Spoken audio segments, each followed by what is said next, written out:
This is the History of Algeria podcast. Each week on Mondays, we'll be updating new information about the history of Algeria. This is an Eat to My Own Beat podcast. This is the History of Algeria podcast, episode number 38.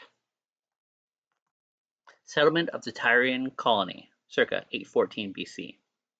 To facilitate their commercial ventures, the Phoenicians established numerous colonies and trading posts along the coasts of the Mediterranean, organized in fiercely independent city-states.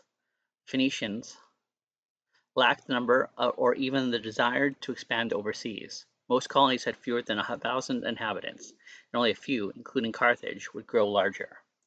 Motives for colonization were usually practical, such as seeking safe harbors for their merchant fleets, maintaining a monopoly on all the area's natural resources, satisfying the demand for trade goods, and finding areas where they could trade freely without outside interference. Over time, many Phoenicians also sought to escape the tributary obligations to foreign powers that had subjugated the Phoenician homeland. Another motivating factor was the competition with the Greeks, who had become a nascent maritime power and began establishing colonies across the Mediterranean and the Black Sea. The Phoenicians' colonies in the Midwestern Mediterranean grew up on the two paths to Iberia, mineral wealth along with the northwest African coast on the Sicily and Sardinia, and the Balearic Islands. As the largest and wealthiest city-state among the Phoenicians, Tyre led the way in settling or controlling coastal areas. Strabo claims that the Tyrians alone founded 300 colonies on the western African coast. Though clearly an exaggeration, many colonies did arise in Tunisia, Morocco, Algeria, Iberia, and in Libya. They were usually established as trading stations at intervals of about 30 to 50 kilometers along the African coast.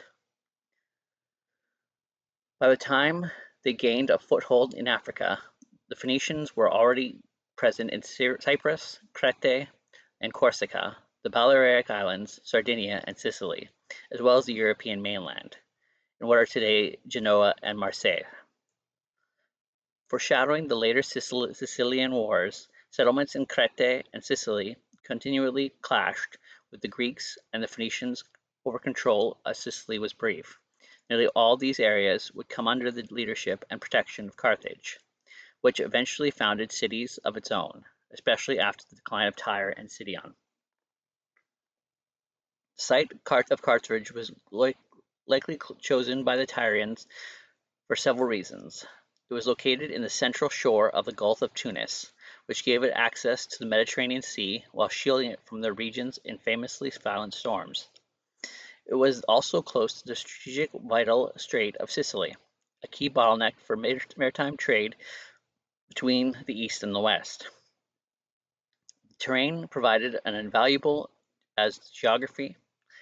The city was built on a hilly, triangular peninsula backed by the Lake of Tunis, which provided abundant supplies of fish and a place for safe harbor. The peninsula was connected to the mainland by a narrow strip of land, which combined with the rough surrounding terrain, made the city easily defensible, and a citadel was built on the Baisra, a low hill overlooking the sea. Finally, the Carthage would be a conduit of two major trade routes, one between the Tyrian colony of Cadiz in southern Spain, while it supplied raw materials for manufacturing in Tyre, and the other between North Africa and the northern Mediterranean, namely Sicily, Italy, and Greece.